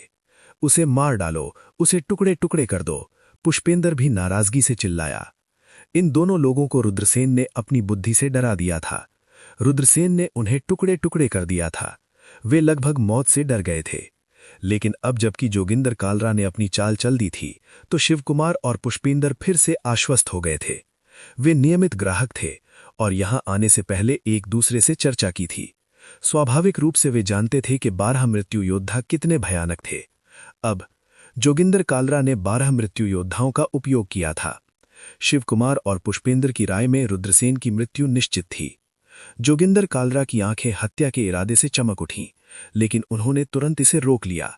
वह स्वाभाविक रूप से जानती थीं कि रुद्रसेन एक सामान्य व्यक्ति नहीं थे, इसलिए उन्होंने उसे मारने की हिम्मत नहीं की। क्या तुमने मेरी बात नहीं सुनी? यदि आप अभी हाथापाई करते हैं तो आप अभी भी जिंदा रह सकते हैं। यदि आप कृपा की सराहना करना नहीं जानते तो आप आज यहां से बाहर नहीं निकल पाएंगे। जोगिंदर कालरा की ठंडी आवाज फिर सुनाई दी। रुद्रसेन ने उपहास किया। क्या मजाक है? आप मुझसे निपटने के लिए बिल्लियों और कुत्तों के एक समूह पर भरोसा करना चाहते हैं? यहां से चले जाओ। अच्छा, जाने से पहले मैं इन दोनों लोगों को बेकार कर दूंगा और फिर आपकी दुकान को तोड़ दूंगा। इसके साथ ही रुद्रसेन ने अपना दाहिना हाथ घुमाया। बैंग! शिवकुमार और पुष्पेंद्र बह गए। एक के बाद एक कच्चा कच्चा कच्चा सुनाई देने लगे। यह अज्ञात था कि इन दोनों लोगों के शरीर की कितनी हड्डियां टूट गई थीं। वे जमीन पर गिर पड़े और इससे पहले कि वे चिल्लाते, वे पहले ही बेहोश हो चुके थे। सनसनाहट! प्रकाश की एक चमक के साथ रुद्रसेन के हाथ में एक तलवार दिखाई दी। यह ब्लैक ड्रैगन तलवार थी। ये किस तरह की घटिया दुकान है? मैं आज इसे फाड़ दूंगा। रुद्रसेन ने उपहास किया और अपनी तलवार से एक खंबे पर वार किया। खश! खंबा टूट गया। गड़गड़ाना। एक खंबे के सहारे के बिना इमारत हिलने लगी, जैसे कि वो ढहने वाली हो। अरे, वो यंग मास्टर वास्तव में बहुत क्रूर है। इसके अलावा वो बेहद साहसी है। उसने वास्तव में इसे फाड़ने की हिम्मत की। हाँ, वो बहुत साहसी है। मैंने सुना है कि इसके पीछे का व्यक्ति 8वां राजकुमार है। 8वें राजकुमार के 20 राजकुमारों में से युवराज बनने की सबसे अधिक संभावना है। 8वें राजकुमार को नाराज करना वास्तव में एक बुद्धिमान विकल्प नहीं है। मुझे ऐसा नहीं लगता। इसके बारे में सोचो। शिवकुमार की पहचान के बारे में पता चलने पर उस युवा गुरु के चेहरे पर तिरस्कार के भाव थे। भले ही उसने कहा कि वो इसे नष्ट कर देगा, फिर भी उसने इसे नष्ट कर दिया। बहुत संभव है कि वो शिवकुमार की पृष्ठभूमि के बारे में भी जानते हो, फिर भी उन्होंने इसे नष्ट करने पर जोर दिया। इसका मतलब है उस यंग मास्टर को 8वें राजकुमार की धमकी की बिल्कुल भी परवाह नहीं है। ये सही है, बस इतना ही। कई लोग उत्साहपूर्वक चर्चा कर रहे थे। ये देखकर कि चौथी मंजिल हिलने लगी है, वे जल्दी से बाहर भागे। कुछ लोग सीधे खिड़की से बाहर कूद गए। मार डालो इसे, मेरे लिए इसे मार डालो। चौथी मंजिल गिरने वाली देख जोगिंदर कालरा तुरंत गुस्से में चिल्ला उठे। इसका एक विशेष स्थान था। शाही राजधानी के अधिकारियों और रईसों की नज़र में ये 8वें राजकुमार का प्रतिनिधित्व करता था। ये 8वें राजकुमार की प्रतिष्ठा का प्रतिनिधित्व करता था। यदि इसे तोड़ दिया जाता तो ये 8वें राजकुमार को शर्मिंदा करने जितना आसान नहीं होता। जोगिंदर कालरा पागल होने वाला था। झपटना। आदेश प्राप्त करने के बाद 12 मृत्यु योद्धा सभी बाहर निकल गए और चौथी मंजिल से नीचे कूद गए। उनके हाथों में छोटी तलवारें एक अतुलनीय ठंडी रोशनी से चमक रही थीं। बाहर निकलो और मेरा इंतजार करो। आज इन लोगों ने तुम्हें पीड़ित किया। मैं इनकी चमड़ी की 3 परतें छील दूंगा। रुद्रसेन शनाया को देखकर मुस्कुराया। ये देखकर कि रुद्रसेन 12 मृत्यु योद्धाओं से घिरा हुआ है, शनाया चौंक गई। शनाया हैरान और प्रसन्न दोनों थी। रुद्रसेन की ताकत के कारण वो चौंक गई। वो खुश थी कि रुद्रसेन ने शाही राजधानी के रईसों की नज़र में विशेष स्थान को नष्ट करने में संकोच नहीं किया। ध्यान से शनाया ने उसे याद दिलाई और कई अन्य लोगों की तरह बाहर निकल गई। 12 मृत्यु योद्धाओं ने एक साथ हमला किया। भयानक तलवार की रोशनी संघनित हो गई और रुद्रसेन की ओर गोली चली। 12 मृत्यु योद्धाओं। मुझे नहीं पता कि वो यंग मास्टर उन्हें रोक सकता है या नहीं, हालांकि वो बहुत आत्मविश्वासी दिखते हैं, लेकिन उनमें से 12 के खिलाफ लड़ना आसान नहीं है। ये सही है, संख्या में अंतर बहुत अधिक है। जब तक कि मृत्यु योद्धाओं में से एक रक्षा के भीतर नहीं टूटता, तब तक ये लगभग निश्चित मृत्यु है। कुछ लोग चर्चा कर रहे थे, कुछ लोगों ने थोड़ा सिर हिलाया। उन्हें लगा कि रुद्रसेन मार्शल जनरल स्तर के 12 मृत्यु योद्धाओं का सामना कर रहे हैं। जीतने की लगभग कोई संभावना नहीं है। 12 मृत्यु योद्धाओं के आक्रमण का सामना करते हुए रुद्रसेन ने अपनी चाल चली। उसने अपनी तलवार से वार किया। क्लैंग क्लैंग क्लैंग खनखनाहट की आवाजें सुनाई दी। रुद्रसेन ने 12 मृत्यु योद्धाओं के हमलों को रोकने के लिए अपनी तलवार बहलाई। अपनी सबसे मजबूत चाल का प्रयोग करो और उसे मार डालो, जोगिंदर कालरा गुस्से में चिल्लाया। 12 मृत्यु योद्धाओं ने अपनी पूरी ताकत से हमला किया। Evil dragon slash. 12 मृत्यु योद्धाओं ने अपनी छोटी तलवारें उठाईं और काट दिया। दहाड़। एक तेज ड्रैगन की दहाड़ सुनाई दी। तलवार की ऊर्जा की 12 किरणें निकलीं और 12 भयानक दुष्ट ड्रैगन में बदल गईं, जो रुद्रसेन की ओर झपट पड़े। क्या भयानक ईविल ड्रैगन स्लैश। तलवार की इस तकनीक की शक्ति को महसूस करते हुए कई लोगों के चेहरे पीले पड़ गए। हालांकि वे बहुत दूर थे, फिर भी वे दुष्ट ड्रैगन की आभा से दब गए थे। वे लगभग सांस नहीं ले पा रहे थे। बूम। उसी समय रुद्रसेन ने अपनी चाल चली। रुद्रसेन के हाथ में एक लंबी तलवार थी। ब्लेड क्यू एक दुष्ट ड्रैगन में बदल गया और रुद्रसेन के शरीर पर टकरा गया। भीड़ को अपनी आंखों पर विश्वास नहीं हो रहा था। दुष्ट ड्रैगन मिट्टी के बैलों की तरह थे, जो समुद्र में प्रवेश कर गए। वे सभी रुद्रसेन के शरीर द्वारा निगल लिए गए। हे भगवान, क्या हो रहा है? सभी को लगा कि उनकी खोपड़ी सुन्न हो गई। ये 12 मार्शल जनरल स्तर के मृत्यु योद्धाओं का सबसे मजबूत हमला था। उन्होंने युवक पर हमला किया, लेकिन वो सुरक्षित था। हमलों के बारे में क्या? इन लोगों को स्वाभाविक रूप से नहीं पता था कि सभी हमलों को रुद्रसेन की निगलने वाली मार्शल यू आत्मा द्वारा निगल लिया गया था। रुद्रसेन मृत्यु योद्धाओं में घुस आया और अपनी तलवार से वार कर दिया। PFTH। एक फटने की आवाज आई। पहले मृत्यु योद्धा की गर्दन को रुद्रसेन की तलवार से छेद दिया गया। जब रुद्रसेन ने अपनी तलवार निकाली तो पहला मृत्यु योद्धा जमीन पर गिर गया और मर गया। झपटना। रुद्रसेन ने एक और कदम आगे बढ़ाया। उसकी गति बहुत तेज थी। एक पल में वो दूसरे डेथ वॉरियर के सामने पहुंचा और अपनी तलवार से उसकी छाती में छेद कर दिया। इसके बाद रुद्रसेन तीसरे मृत्यु योद्धा की ओर चल पड़े। Puff puff puff. मांस फटने की आवाज एक के बाद एक सुनाई दी। जो हो रहा है उसे देखकर हर कोई चौंक गया। रुद्रसेन ने एक कदम आगे बढ़ाया और बलिदान देने वाले लोगों में से एक को मार डाला। वे मार्शल जनरल स्तर के मौत के योद्धा थे। वे टॉम, डिक या हैरी नहीं थे। रुद्रसेन ने अपने हर कदम के साथ एक मृत्यु योद्धा को मार डाला। 12 कदम, 12 मार्शल जनरल स्तर के मौत के योद्धा।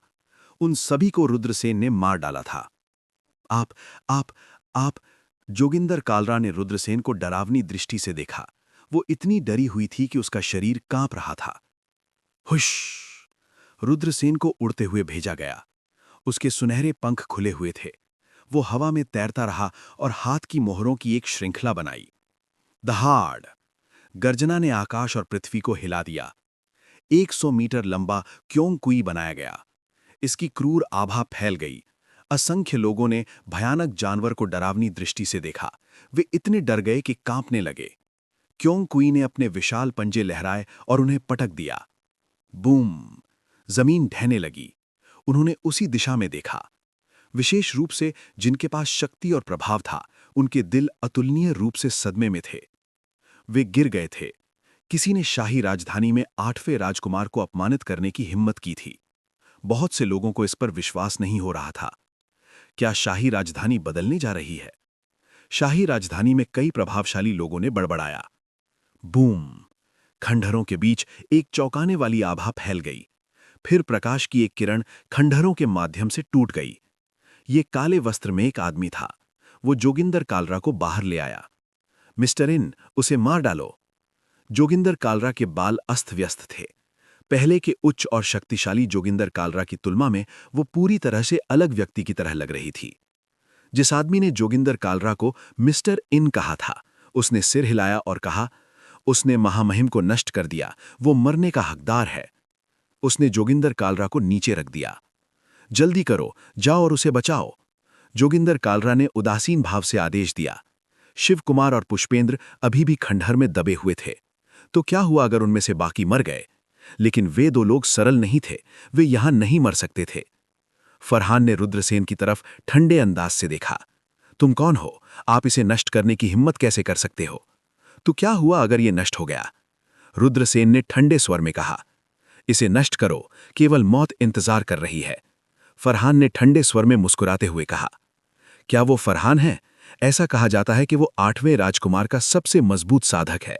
वो रहस्यमय है। 5 साल पहले वो उसकी मदद करने के लिए 8वें राजकुमार के पास आया था। तब से 8वां राजकुमार एक उल्कापिंड वृद्धि पर है। वास्तव में वो फरहान है, उसकी ताकत अथाह है। वो युवक फरहान को नहीं हरा पाएगा। ये कहना मुश्किल है, वो युवक अत्यधिक मजबूत है। कई लोग उसकी ओर इशारा कर रहे थे। बूम! फरहान ने आक्रमण की पहल की। उसने एक कदम आगे बढ़ाया और एक झटके में हवा में गड़गड़ाहट की आवाज आई। कई लोगों के दिल तेजी से धड़क रहे थे। उन्हें अपने सीने में तेज दर्द महसूस हुआ। हर कोई आसमान में फरहान को देख रहा था। ये उसे ही होना चाहिए। वे नहीं जानते थे कि ये किस प्रकार की गुप्त तकनीक थी। रुद्रसेन को भी महसूस हुआ कि उनका दिल बहुत तेजी से धड़क रहा है। ये एक तेज दर्द के साथ था। फरहान की तकनीक वाकई अजीब थी। अपने चेहरे पर उपहास के साथ फरहान रुद्रसेन की ओर बढ़े और रुद्रसेन पर पाम हमला किया। रुद्रसेन की आंखें थोड़ी काली हो गईं जब उन्होंने स्काई टायरेंट थंडर आर्ट की कल्पना की। गड़गड़ाहट की शक्ति उसके चारों तरफ कुंडलित हो गई, जैसे उसकी हथेली में गड़गड़ाहट का एक गोला बन गया। जैसे ही वे दोनों टकराने वाले थे, एक ठंडी चीख सुनाई दी। रुको! इस आवाज को सुनते ही रुद्रसेन और फरहान चौंक गए। तुम्हारा, सचमुच तुम्हारा। उन दोनों को बार बार पीछे हटना पड़ा। उन्होंने जिन हमलों को संघनित किया था वे सभी बिखर गए। क्या शानदार कौशल है! रुद्रसेन ने ऊपर देखा और देखा कि युद्ध कवच पहने एक बूढ़ा व्यक्ति दूर से आ रहा है। ये शाही रक्षकों का कमांडर है। कई लोग घबराकर चिल्लाने लगे। ग्रैंड कमांडर मीरांश, इंपीरियल आर्मी के नंबर 1 एक्सपर्ट, एक मार्शल किंग विशेषज्ञ। तुम कौन हो? यहां परेशानी पैदा कर रहे हो? मीरांश ने ठंडे स्वर में कहा। 8वें राजकुमार की हवेली, रहस्यमयी इन हवा। फरहान की उदास आवाज सुनाई दी। अज्योर ड्रैगन इंस्टीट्यूट के रुद्रसेन। रुद्रसेन ने उदासीनता से कहा। तुम रुद्रसेन हो? फरहान की आंखें हत्या के इरादे से भर गईं। रुद्रसेन ने थोड़ी भौएं चढ़ाईं। फरहान उसकी पहचान जानने के बाद उसे मार डालना चाहता है। इससे रुद्रसेन को संदेह हुआ। यह मामला निश्चित रूप से सरल नहीं था। एज़्योर ड्रैगन इंस्टीट्यूट के लोग इंपीरियल कैपिटल में परेशानी पैदा कर सकते हैं। मिरांश ने भावहीन होकर कहा। भगवान सूर्य, इस मामले को बर्दाश्त नहीं किया जा सकता। इस व्यक्ति को कड़ी सजा मिलनी चाहिए। इसके अलावा उन्होंने लॉर्ड डैनी के तीसरे बेटे शिव कुमार और शाही फीना के कप्तान पुष्पेंद्र को गंभीर रूप से घायल कर दिया। जोगिंदर कालरा ने कहा। ओह, यह वास्तव में एक परेशानी भरा मामला है। एज़्योर ड्रैगन संस्थान है ना? मैं स्पष्टीकरण मांगने के लिए व्यक्तिगत रूप से एज़्योर ड्रैगन इंस्टीट्यूट जाऊंगा। तितर-बितर हो जाओ, मिरांश ने कहा। रुद्रसेन के होंठ एक फीकी मुस्कान में बदल गए। जाहिर है कि मिरांश इस मामले को आगे नहीं बढ़ाना चाहते थे। वह एज़्योर ड्रैगन इंस्टीट्यूट के छात्रों को नियंत्रित नहीं कर सकता। जहां तक एज़्योर ड्रैगन इंस्टीट्यूट में व्यक्तिगत रूप से जाने और स्पष्टीकरण मांगने का सवाल है, बस इसे सुनने के रूप में ले लें। जोगिंदर कालरा के हाव भाव बेहद उदास थे। वह मिरांश के तरीके से बेहद असंतुष्ट थी, लेकिन उसने कुछ भी कहने की हिम्मत नहीं की। फरहान की उदास निगाहों ने रुद्रसेन की ओर देखा और कहा, ब्रत, आज तुम भाग्यशाली हो, लेकिन तुम्हारी किस्मत हमेशा के लिए नहीं रहेगी। बेहतर होगा कि तुम प्रार्थना करो कि तुम मुझे फिर से न देखो, क्योंकि अगली बार जब तुम मुझे देखोगे तो तुम जमीन पर घुटने टेकोगे और मुझसे माफ करने की भीख मांगोगे। रुद्रसेन ने उपहास किया। मैं इंतजार करूंगा और देखूंगा कि जमीन पर घुटने टेकने वाला कौन होगा। फरहान ने रुद्रसेन की ओर ठंडे भाव से देखा और जोगिंदर कालरा के साथ चले गए। वे 8वें राजकुमार के निवास पर लौटे। बैंग! जैसे ही वे हॉल में पहुंचे, उन्होंने कुछ टूटने की आवाज सुनी। दोनों हॉल के बाहर खड़े थे और सीधे अंदर नहीं गए।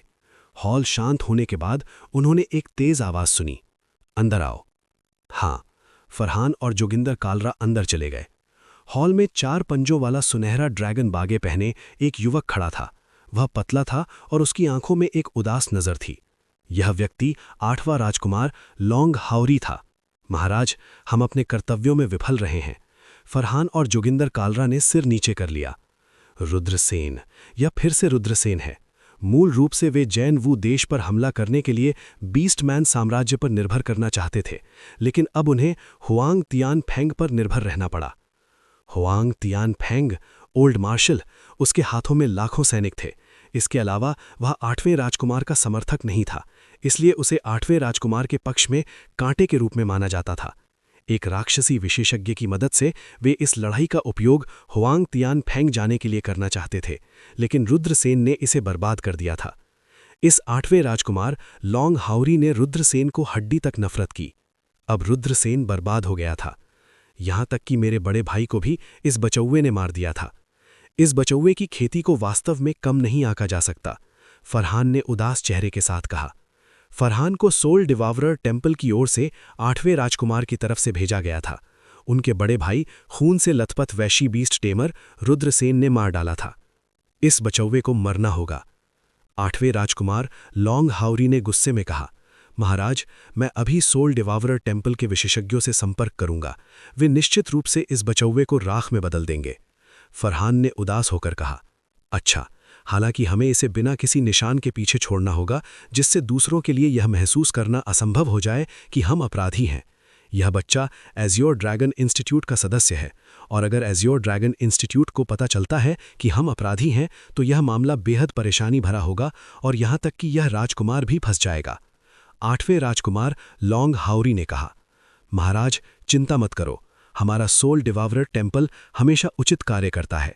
जब यह बच्चा बाहर चला जाएगा तो हम इसे मार डालेंगे और इसकी लाश को नष्ट कर देंगे। रुद्रसेन और शनाया सड़क पर हाथ में हाथ डाले चल रहे थे। उनके आसपास कई लोग इस सुनहरे जोड़े को ईर्ष्या की दृष्टि से देख रहे थे। वे दोनों बात नहीं कर रहे थे, मानो शांत वातावरण का आनंद ले रहे हों। जैसे ही वे देवयानी परिवार के पास पहुंचे, शनाया ने बुड़बुड़ाया, मैं लगभग वहीं पहुंच गई हूं। देवयानी परिवार कोई सामान्य परिवार नहीं था। मर्सिनरी संघ एक ऐसा संगठन था जो नीलामी घर की तरह सर्वालोक महाद्वीप के 3000 महाद्वीपों में फैला हुआ था। नीलामी घर के पीछे प्राचीन जाट परिवार खड़ा था, जिसने प्राचीन वर्मिलियन पक्षी मंच पर देवताओं को सील कर दिया था। स्वाभाविक रूप से मर्सिनरी संघ के पीछे भी एक प्राचीन शक्ति थी। कहा जाता था कि यह प्राचीन काल से एक अमर विरासत है। कहा जाता था कि शनाया के परदादा 30 साल तक परिवार के नौकर रहे थे। जब वे 40 वर्ष के हुए तो वे जैन वू देश लौट आए और मर्सिनरी संघ की एक शाखा की स्थापना की। जैन वू देश के भीतर मर्सिनरी संघ की 10 से अधिक शाखाएं थीं। उस छोटे से शहर में जहां से शनाया थी, मर्सिनरी संघ भी शाखाओं में से एक था। हर साल मर्सिनरी संघ बड़ी मात्रा में धन अर्जित करता और उसका योगदान करता। जहां तक देवयानी परिवार का सवाल है, परदादा को विरासत मिले हुए 700-800 साल हो गए थे। वर्तमान परिवार के मुखिया शनाया के पिता थे। उसी समय शांगवान फिये के पिता जैन वू देश में मर्सिनरी संघ के प्रमुख थे। मर्सिनरी संघों की विशाल दुनिया में जैन वू जैसे धर्मनिरपेक्ष देश में मर्सिनरी संघ के अध्यक्ष की तुलना स्वाभाविक रूप से उन बड़े साम्राज्यों और प्राचीन शहरों में मर्सिनरी संघ के अध्यक्ष से नहीं की जा सकती थी। लेकिन जैन वू देश में मर्सिनरी संघ के अध्यक्ष ऐसे व्यक्ति थे जो अपने पैरों के एक थपथपाने से पृथ्वी को कंपा सकते थे। जब तुम वापस जाओ तो आंटी को मेरा अभिवादन भेजना, रुद्रसेन ने मुस्कुराते हुए कहा। शनाया थोड़ी शर्मा गई। उसकी मां को अभी तक नहीं पता था कि उसके पास एक आदमी है और वह निश्चित रूप से उसे इसके बारे में बताने में शर्मिंदा होगी। जाओ जाओ जाओ। ठीक उसी समय दूर से एक घोड़ा गाड़ी आई। गाड़ी में 2 लोग सवार थे। वे 2 युवा स्वामी थे। उनमें से एक लगभग 17-18 वर्ष का लग रहा था, जिसकी उम्र रुद्रसेन के समान थी। दूसरा लगभग 25-26 साल का लग रहा था। रुद्रसेन के समान उम्र के युवा गुरु को लवण देवयानी कहा जाता था और वो शनाया का सौतेला भाई था। 25 या 26 वर्षीय युवा मास्टर के लिए उन्हें नवल कहा जाता था और वो हेवनली ड्रैगन मर्चेंट गिल्ड के गिल्ड मास्टर के सबसे बड़े बेटे थे। ये शख्स सलमान जावेरी का बड़ा भाई था। सलमान जावेरी के विपरीत, जो सिर्फ एक बेवकूफ़ थे, heavenly dragon chamber of commerce के अध्यक्ष के बेटे के रूप में नवल ने पहले से ही परिवार के व्यवसाय से निपटना शुरू कर दिया था। इसके अलावा उन्होंने एक उत्कृष्ट काम किया था और उनके पिता ने उन पर भरोसा किया था। भविष्य में ये व्यक्ति सबसे अधिक संभावना है कि heavenly dragon chamber of commerce का कार्यभार संभालेगा। लवण देवयानी ने मुस्कुराते हुए कहा, भाई शेन, चिंता मत करो, इस बार मैं निश्चित रूप से आपकी और शनाया की शादी करने में मदद करूंगा। वो फूहड़, वो वास्तव में परिवार को विरासत में लेने के अधिकार के लिए बड़े भाई से लड़ना चाहती है, और यहाँ तक कि उसके पास वे पुराने कोहरे भी हैं जो उसका समर्थन करते हैं। क्या मजाक है। इस तथ्य के कारण कि शनाया की मां केवल एक नौकर लड़की थी, निम्न स्थिति की, लवण देवयानी ने शांगुआन फेयर को हेय दृष्टि से देखा और उसके शब्द अनादर से भरे हुए थे। अहम, नवल ने खांसा। लवण देवयानी को पता था कि उसने गलत बात कही थी, इसलिए उसने कहा, भाई नवल, मैं एक सीधा व्यक्ति हूं, कृपया अपराध ना करें। नवल ने मुस्कुराते हुए कहा, हाँ, निश्चित रूप से मैं छोटे भाई लवन को दोष नहीं दूंगा। ये सिर्फ इतना है कि मुझे नहीं पता कि ये शादी सफल होगी या नहीं। वो एक नीच नौकर की बेटी है, एक उपपत्नी के रूप में भाई नौसेना से शादी करने में सफल होना पहले से ही उसके पिछले जीवन का आशीर्वाद है, इसमें अनिच्छुक होने की क्या बात है। इसके अलावा निर्णय उसके हाथ में भी नहीं है। लवण देवयानी ने कहा। नवल मुस्कुराया और सिर हिलाया। इस समय वे देवयानी परिवार की हवेली के बाहर पहुंच गए थे। गाड़ी से उतरकर वे प्रवेश करने ही वाले थे कि अचानक उन्होंने रुद्रसेन और शनाया को उनकी ओर चलते देखा। मैं यहां हूं, शनाया ने अनिच्छा से कहा। रुद्रसेन ने शनाया के चेहरे को रगड़ा और उसके माथे को चूमा। मुस्कुराते हुए उन्होंने कहा, वापस जाओ और अच्छी तरह से आराम करो, थोड़ी देर बाद मैं आंटी से मिलने आऊंगा। शनाया हैरान और खुश थी, लेकिन थोड़ी घबराई हुई भी थी। आखिरकार ये पहली बार था कि रुद्रसेन उनसे मिलने आ रहे थे और वो सोच रही थी कि क्या उनकी मां रुद्रसेन को पसंद करेंगी। ये सोचकर कि उसका आदमी कितना उत्कृष्ट है, उसकी मां निश्चित रूप से उसे पसंद करेंगी, है ना? रुद्रसेन और शनाया को इतने करीब से देखकर नवल की मुट्ठियां कसकर बंद हो गईं, उसकी आंखों में ठंडी रोशनी चमक रही थी। वो फूहड़, वो वास्तव में बाहर फ्लर्ट करने की हिम्मत करती है, जैसा कि एक नीच नौकर लड़की से उम्मीद की गई थी। मैं उसे सबक सिखाने जाऊंगा। नवल के बदसूरत भाव को देखकर लवण देवयानी ने अंधेरे से कहा। नवल ने कहा, छोटे भाई लवन, आपको कुछ भी करने की जरूरत नहीं है, मैं इसे संभाल लूंगा। लवण देवयानी एक पल के लिए हिचकिचाने के बाद सिर हिलाने को तैयार हो गए। उन्होंने कहा, ऐसी फूहड़, उसके घर से शादी करने के बाद मैं उसके साथ ठीक से व्यवहार करूंगा, वो सबसे अच्छी होगी। जी। इधर नवल ने एक भयानक मुस्कान निकाली। शनाया से अलग होने के बाद रुद्रसेन एजियोर ड्रैगन इंस्टीट्यूट की दिशा में चले गए। जैसे ही वो एक चौराहे से गुजरे, 10 दर्जन से अधिक लोगों ने रुद्रसेन का रास्ता रोक दिया। नेता नवल था। बव्वा रुको, नवल के गार्डों में से एक ने ठंडे स्वर में कहा। रुद्रसेन ने उन्हें उदासीन दृष्टि से देखते हुए कहा, तुम लोग कौन हो? तुम मुझे किस व्यवसाय के लिए रोक रहे हो? नवल की उदास निगाहों ने रुद्रसेन की ओर देखा और कहा, भविष्य में शनाया से दूर रहो, अन्यथा परिणाम कुछ ऐसा है जिसे तुम सहन नहीं कर सकते। रुद्रसेन एक सेकंड के लिए खाली हो दिया, फिर उपहास किया, शनाया मेरी औरत है, तुम उसे छूना चाहते हो? स्क्रैम, मुझे आपको फिर से देखने ना दें और फी को परेशान ना करें, अन्यथा मैं ये सुनिश्चित करूंगा कि आप जीवन भर एक आदमी नहीं बन सकते। बब्बा, तुमने क्या कहा? नवल का चेहरा काला पड़ गया। उसने कभी नहीं सोचा था कि उनमें से इतने सारे से घिरे रहने के बाद भी ये बच्चा इतना घमंडी होगा। उसने वास्तव में उसे धमकी देने की हिम्मत की। नवल इतने गुस्से में थे कि वो हंस पड़े। Heavenly dragon chamber of commerce के युवा अध्यक्ष के रूप में नवल एक ऊंचा अस्तित्व था। ये हमेशा वो दूसरों को अपमानित कर रहा था। उसे कब दूसरों द्वारा अपमानित किया गया था? अब उसे इस बब्बा द्वारा धमकी दी जा रही थी। नवल इसे कैसे ले सकता था? उसकी उदास आवाज सुनाई दी, ये करो, मेरे लिए इस बब्बा को अपंग कर दो। उसे बताएं कि कुछ लोग हैं जिन्हें वो नाराज नहीं कर सकता। हाँ, यंग मास्टर। सनसनाहट। नवल के बगल में एक कल्टीवेटर तुरंत बाहर निकल गया। इस कल्टीवेटर का चेहरा उग्र और तीव्र था। वो पहले स्वर्गीय परत मार्शल जनरल थे। उसने रुद्रसेन की ओर एक भयावह मुस्कान के साथ देखा। बब्बा, तुम्हें क्या लगता है कि तुम कौन हो? तुमने हमारे यंग मास्टर को नाराज करने की भी हिम्मत की? तुम बस मौत को दावत दे रहे हो। जैसे ही उन्होंने बोलना समाप्त किया, एक शक्तिशाली हथेली का प्रहार रुद्रसेन की ओर उड़ गया। आप मौत को नहीं जानते, हाथापाई करें। भयंकर दिखने वाले कल्टीवेटर के इस हमले का सामना करते हुए रुद्रसेन की अभिव्यक्ति उदासीन थी और उसके शरीर पर आभा तुरंत संघनित हो गई। रुद्रसेन जोर से चिल्लाया और अचानक आगे बढ़ा। उसके शरीर से निकलने वाली आभा कल्टीवेटर के शरीर पर भयंकर रूप से फट गई। सनसनाहट। भयंकर दिखने वाला कल्टीवेटर ऐसा लग रहा था जैसे वो बिजली की चपेट में आ गया हो और उसे रुद्रसेन की शक्तिशाली आभा से उड़ते हुए भेज दिया गया। सनसनाहट। हवा के बीच में उसने 3 कौर खून उगल दिया। वो जमीन पर गिर गया और बेहोश हो गया। बस अपनी आभा पर भरोसा करके वो मार्शल जनरल दायरे में एक किसान को घायल करने में सक्षम था। इस साधना स्तर ने नवल की अभिव्यक्ति को थोड़ा बदल दिया। बूम। रुद्रसेन आगे बढ़ते रहे। नवल ने उस पर हमला कर दिया। रुद्रसेन हमेशा से एक दबंग व्यक्ति रहे हैं। वो इसे कैसे सहन कर सकता है? इससे कोई फर्क नहीं पड़ता कि आप कौन हैं या आपकी स्थिति क्या है। यदि आप मेरे पैर पर कदम रखने की हिम्मत करते हैं, मैं आप पर 10 बार कदम रखूंगा। ये रुद्रसेन का चरित्र था। युवा मास्टर की रक्षा करें, एक प्रमुख कल्टीवेटर गहरी आवाज में चिल्लाया। 1 दर्जन से अधिक कल्टीवेटर्स ने नवल को घेर लिया। अग्रणी कल्टीवेटर रुद्रसेन की ओर दौड़ा।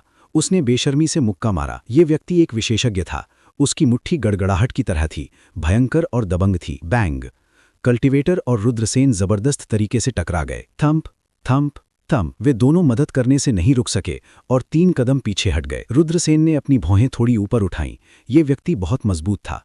उन्होंने महसूस किया कि ये व्यक्ति छठे आकाश मार्शल जनरल क्षेत्र का विशेषज्ञ होने की बहुत संभावना है। ये व्यक्ति पिछले हमले में भी पीछे हट गया था।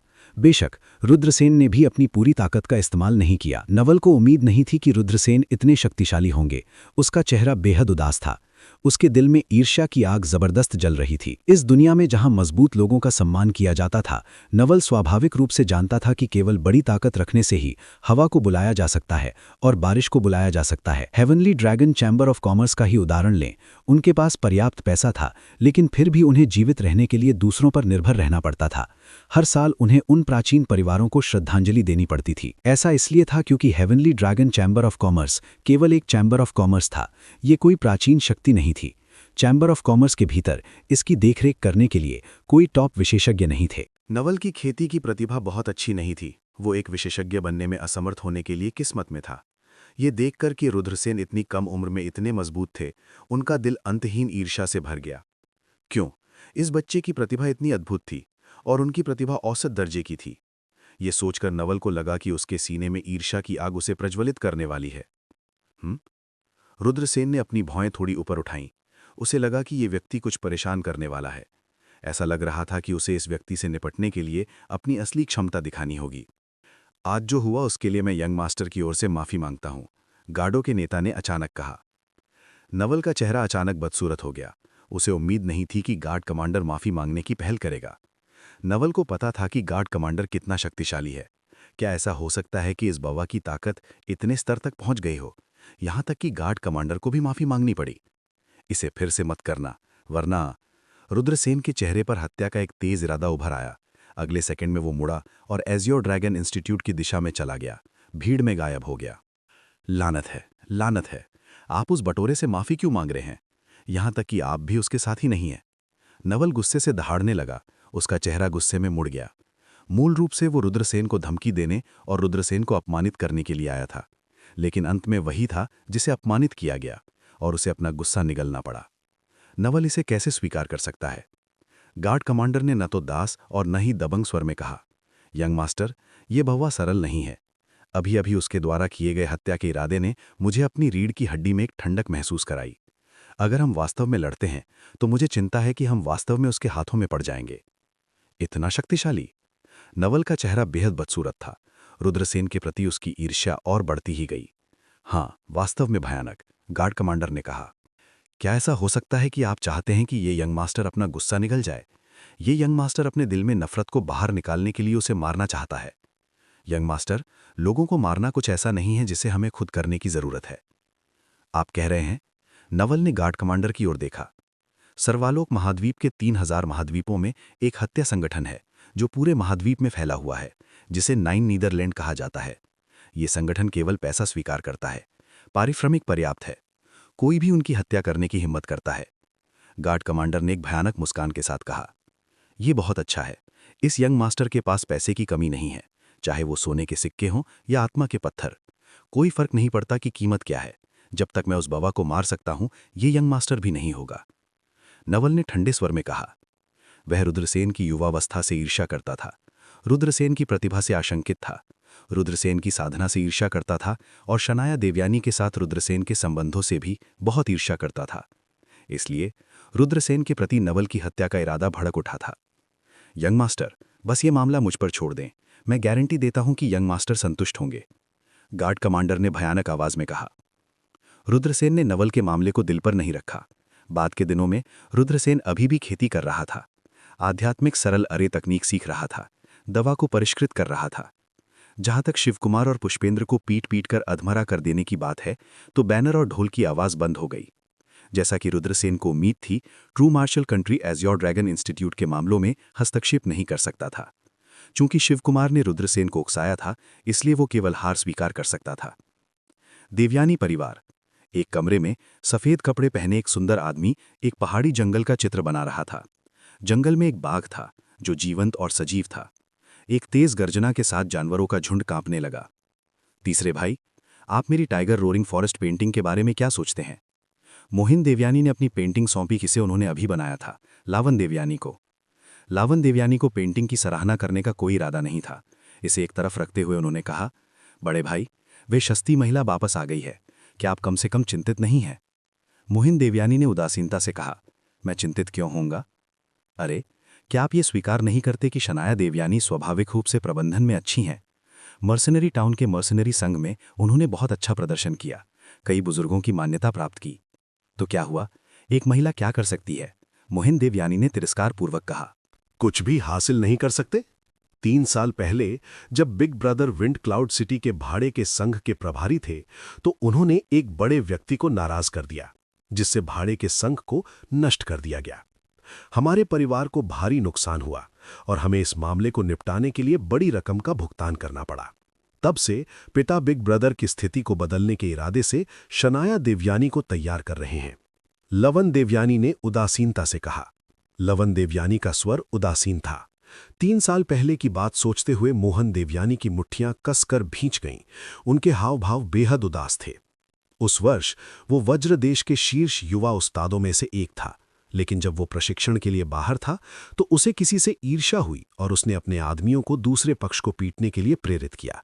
कौन जानता था कि दूसरा पक्ष एक प्राचीन परिवार से था और एक पावर हाउस उनसे निपटने के लिए दिखाई दिया, जिसने एक ही हथेली के प्रहार से भाड़े के संघ को नष्ट कर दिया।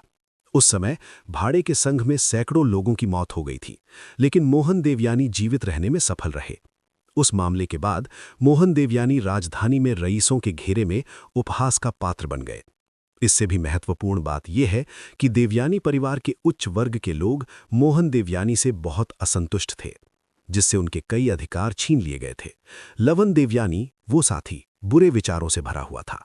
हालांकि उनके पास बुरे विचारों के साथ आने की कुछ क्षमता थी, लेकिन उन्हें उत्तराधिकारी के रूप में तैयार करना असंभव था। इस प्रकार देवयानी परिवार के कुछ उच्च वर्गों ने शनाया देवयानी का समर्थन करना शुरू कर दिया। मोहन देवयानी स्वाभाविक रूप से जानते थे कि शनाया देवयानी देवयानी परिवार का उत्तराधिकारी बनने में बाधा थीं, और उन्होंने गंभीरता से कहा, नवल के साथ क्या स्थिति है? कुछ दिनों के लिए गायब, मुझे नहीं पता कि वो कहाँ गया। लवन देवयानी ने अपने होंठ भींच लिए। मैंने सुना है कि शनाया देवयानी उस दिन एक आदमी के साथ बहुत अंतरंग थी, मोहन देवयानी ने कहा। लवन देवयानी ने उत्तर दिया, उस छोटे लड़के को सबक सिखाओ, उसे खो जाने के लिए कह दो। शनाया देवयानी के बिना किसी व्यक्ति के सफल होने की संभावना अधिक होगी। एक बार जब शनाया देवयानी नवल की महिला बन जाएगी, तो मेरे पास परिवार के पुराने साथियों को शनाया देवयानी से नवल की मांग करवाने का एक तरीका होगा। उस समय शनाया देवयानी अपने विरासत के अधिकार खो देंगी। मोहन देवयानी भयावह रूप से मुस्कुराया। लवन देवयानी ने सिर हिलाया और कहा, यह मामला मुझ पर छोड़ दो, मैं इसे संभालने के लिए आश्वस्त हो सकता हूं। मोहन देवयानी ने सिर हिलाया। दिन बीतते गए, नीलामी करीब और करीब आ रही थी। इस दौरान राजधानी में कई शक्तिशाली अस्तित्व आ चुके थे। कहा गया कि शाही परिवार भी चिंतित था। हालांकि शाही परिवार को तब राहत मिली जब उन्हें पता चला कि ये विशेषज्ञ नीलामी में भाग लेने के लिए यहां आए हैं। यहां तक कि शाही परिवार भी इन लोगों को नाराज करने का जोखिम नहीं उठा सकता था। शराबी अमर रेस्टोरेंट के अंदर रुद्रसेन, नील नागेश, वांगकुन, निरानम, जैद पठान और अन्य लोग वहां भोजन कर रहे थे। नील नागेश ने कहा, मैंने सुना है कि नीलामी में एक इममेमोरियल ब्लड स्पिरिट पिल होने वाली है। पिछली बार इममेमोरियल बॉडी टेम्परिंग लिक्विड था और इस बार एक इममेमोरियल ब्लड स्पिरिट पिल है। मुझे डर है कि वज्रदेश में एक अत्यंत शक्तिशाली कीमियागर छिपा हुआ है। अतिरिक्त ये कि नीलामी घर ने पहले ही उस कीमियागर के साथ संबंध स्थापित कर लिया है, अन्यथा वे नीलामी के लिए इतनी अच्छी चीजें नहीं लाते। नील नागेश की जानकारी काफी अच्छी तरह से थी। निरानम ने कहा, कोई आश्चर्य नहीं कि हाल ही में इतने शक्तिशाली लोग राजधानी पहुंचे हैं। सड़कों पर चलते हुए मैं किसी भी समय एक भयानक आभा महसूस कर सकता हूं। मैं नहीं बता सकता कि वे किस स्तर पर है। वांग कुन ने कहा, ऐसा लगता है कि वे टॉप गुटों से है। हमारा वज्र देश सिर्फ एक छोटा सा धर्मनिरपेक्ष देश है। कुछ सालों में किसी बड़े व्यक्ति का आना दुर्लभ है। अब नीलामी के कारण हम ध्यान का केंद्र बन गए हैं। तन्मय ने कहा, मुझे आश्चर्य है कि इममेमोरियल ब्लड स्पिरिट पिल किस प्रकार की गोली है। इसने वास्तव में इतने सारे शक्तिशाली लोगों को आकर्षित किया। नील नागेश ने कहा, मैंने सुना है कि यदि यिन यांग रियलम से नीचे का कोई किसान गोली खाता है तो उनके रक्तवाना 3 गुना बढ़ जाएगी। यदि यिन यांग क्षेत्र में कोई कृषक इसका सेवन करता है तो इससे उनके रक्तवाना की शक्ति 2 गुना बढ़ जाएगी। ये कैसे संभव है? इस दुनिया में ऐसी स्वर्ग विरोधी गोली कैसे हो सकती है? निरानम और अन्य लोग अविश्वास से चिल्लाए।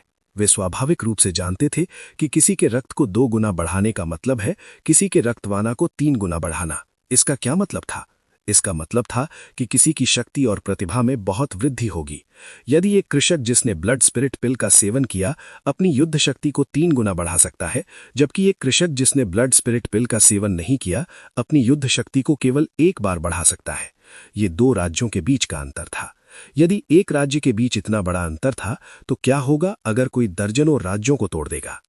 ये कल्पना करना कठिन था कि भविष्य में अंतर कितना बड़ा होगा। नील नागेश खासा गंभीर दिखा। हालांकि ये अविश्वसनीय लगता है, लेकिन ये सच है। नीलामी घर लोगों को बेवकूफ बनाने के लिए नकली गोलियों का इस्तेमाल नहीं करेगा। यदि गोलियां नकली होती तो हम कितनी शीर्ष शक्तियों को नाराज करते। सभी ने सिर हिलाया और महसूस किया कि ये समझ में आता है।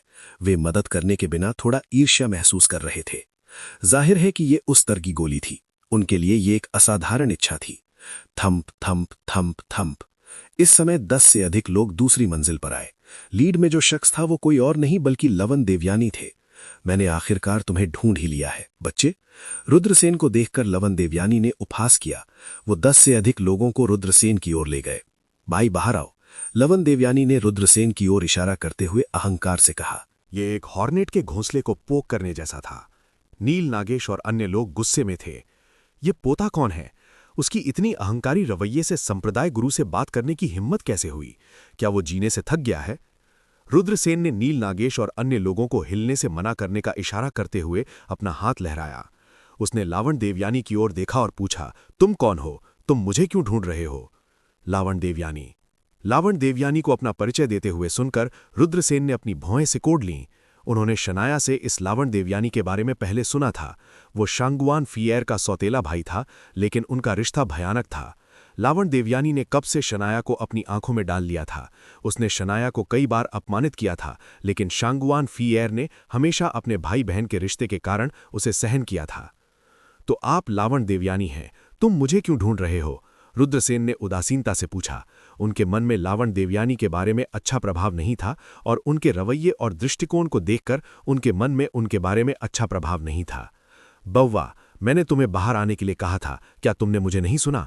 यहां से बाहर निकलो, मुझे तुमसे कुछ कहना है। लावण देवयानी ने ठंडे स्वर में कहा। उसके चेहरे पर एक अहंकारी भाव था। संप्रदाय मास्टर। नील नागेश और अन्य लोग अब खुद को नहीं रोक सके।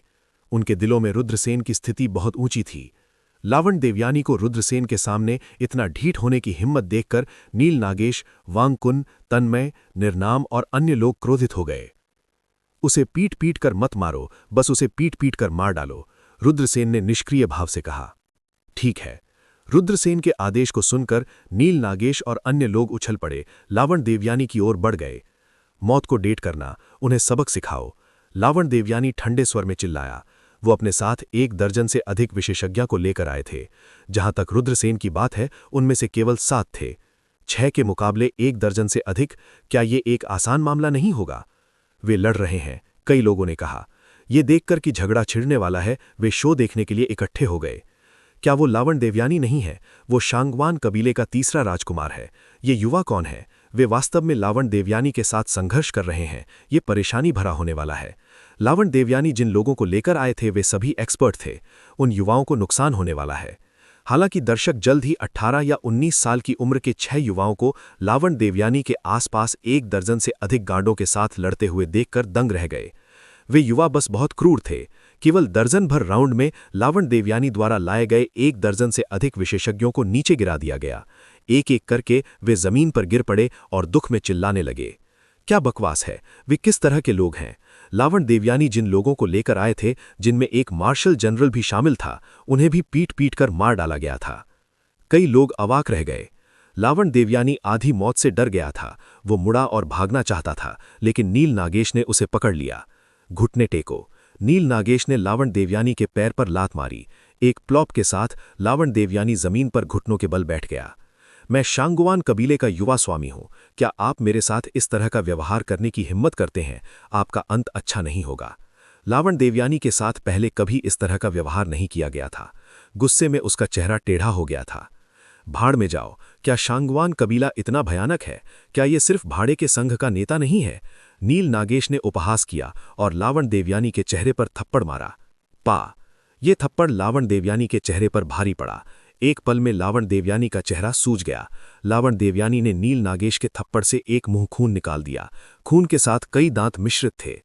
तुम मौत को डेट कर रहे हो, मैं तुम्हें भुगतान करूंगा। लावण देवयानी घृणा से दहाड़ने लगा। लापरवाह! नील नागेश अकेले नहीं थे जिन्होंने लावण देवयानी पर हमला किया। निर्नाम और अन्य लोग भी झपट पड़े और लावण देवयानी को तब तक मुक्के मारे और लातें मारी जब तक कि वो दर्द से चिल्लाने न लगा। कई लोगों को अपनी रीढ़ की हड्डी में ठंड महसूस हुई। ये लोग कौन थे? वे इतने क्रूर कैसे हो सकते हैं? लावण देवयानी की पहचान जानने के बाद भी उन्होंने उसे पीट पीट कर मार डाला। वे एज़्योर ड्रैगन इंस्टीट्यूट से हैं, किसी ने फुसफुसाया। फुस! सभी ने ठंडी हवा का एक झोंका चूसा। कोई आश्चर्य नहीं, ये युवा इतने शक्तिशाली थे। वे वास्तव में एज़्योर ड्रैगन इंस्टीट्यूट से थे। अभी अभी लावण देवयानी के बगल में मार्शल जनरल को उस पर्पल रंग के युवा राजकुमार द्वारा 3 चालों में हरा दिया गया। इतना युवा, फिर भी वो पहले से ही एक मार्शल जनरल था। एज़्योर ड्रैगन इंस्टीट्यूट में उसे जीनियस कैंप के टॉप विशेषज्ञों में से एक होना चाहिए, है ना? अचानक सभी की निगाहें उस सुंदर युवक पर पड़ी जो ठंडे भाव से सब कुछ देख रहा था। वो पर्पल रंग का युवा नोबेल मार्शल जनरल क्षेत्र के मालिक को हराने में सक्षम था, लेकिन उसने उस सुंदर युवक के नेतृत्व का पालन किया। उस युवक की खेती कितनी भयानक थी! इस बिंदु तक सोचते हुए कई लोग गुप्त रूप से रुद्रसेन की शक्ति का अनुमान लगाते हुए पीले पड़ गए। आह! मुझे बख्श दें, मुझे बख्श दें। मैं आपसे विनती करता हूं, मेरी बहन की खातिर कृपया मुझे बख्श दें। रुप्रो! रुद्रसेन ने उदासीनता से कहा। हाँ। वांगकुन, नील नागेश और रेस्त ने उनकी आज्ञा मानी और रुक गए। कई लोगों ने खुद से सोचा, जैसा कि अपेक्षित था, कि सुंदर युवक इस ग्रुप का मूल था। रुद्रसेन खड़े हो गए और लावण देवयानी के पास चले गए और कहा, मैंने सुना है कि तुम शनाया का अनादर कर रहे थे। जब लावण देवयानी ने रुद्रसेन की आइस ठंडी क्यों महसूस की तो वो मौत से डर गया। उसने जल्दी से अपना सिर हिलाया और कहा, नहीं, बिल्कुल नहीं। मैं हमेशा आपका सम्मान करता हूं, बहन। मैं तहे दिल से आपका सम्मान करता हूं। मैं कभी झूठ नहीं बोलता। रुद्रसेन ने लावण देवयानी की ओर देखते हुए कहा, शनाया के लिए मैं इस बार तुम्हें छोड़ दूंगा। हालांकि बेहतर होगा कि तुम स्वयं व्यवहार करो। अगर अगली बार ऐसा होता है तो मैं तुम्हें नहीं छोड़ूंगा। अब तुम हाथ मिला सकते हो। हाँ, मैं हाथ मिलाऊंगा। मैं अब हाथ मिलाऊंगा। लावण देवयानी कमरे से बाहर निकल गया। गार्ड का समूह भी उठा और बाहर भाग गया। गार्ड कमांडर ने कहा, युवा स्वामी, क्या हमें वापस जाकर उनसे बदला लेने के लिए कुछ लोगों को ढूंढना चाहिए? फकड! बहुत दर्द होता है।